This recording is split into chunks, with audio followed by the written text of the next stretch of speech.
Saya nak tanya, kenapa ada sebagian orang itu ditakdirkan kahwin lewat? Ada hikmah tak? La ilaha illallah.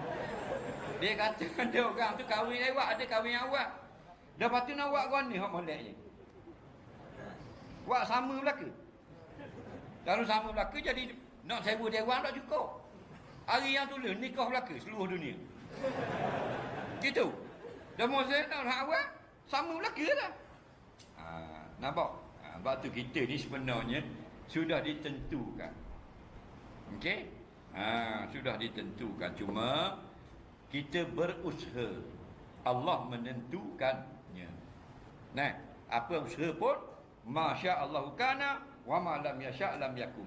Dalam bab nak berkahwin, kita mencari jodoh. Contoh, kerana nak berkahwin, ingat pegangan kita ahli sunnah wal jemaah.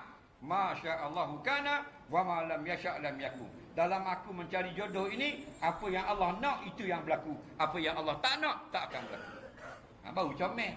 Dalam bab nega pakai wah tu kak. Aku nak nega ni, tapi ingat apa yang Allah nak itu berlaku. Allah tak nak tak akan berlaku. Aku nak untung, Allah nak rugi, akan rugilah aku. Aku nak rugi, tapi nak Allah bagi untung juga. Itu baru selamat kita. Nak batu kalau jadi alhamdulillah, tak jadi sabar dulu. Tu orang beriman. Nah. Kan disuruh nikah awak, mu nikah lewat. Boleh salah takdir, jangan salah takdir. Faham? Nikah awal. Tapi bukan makna mesti menikah. Anjuran. Nabi kata, ya ma'asyara syabab, wahai orang-orang muda, pemuda, pemudi, putera, puteri, siswa, siswi, remaja, remaji.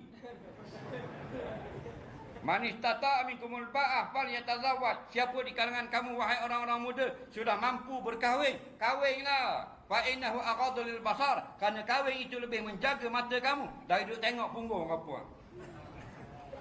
Wa ahsan lil farji, lebih menjaga akan kemaluan. Tak?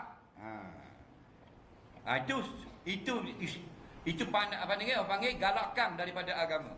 Lepas tu jatuh kita berkahwin lewat ke dia atas jodoh yang telah ditetapkan, atas keadaan yang telah ditulis.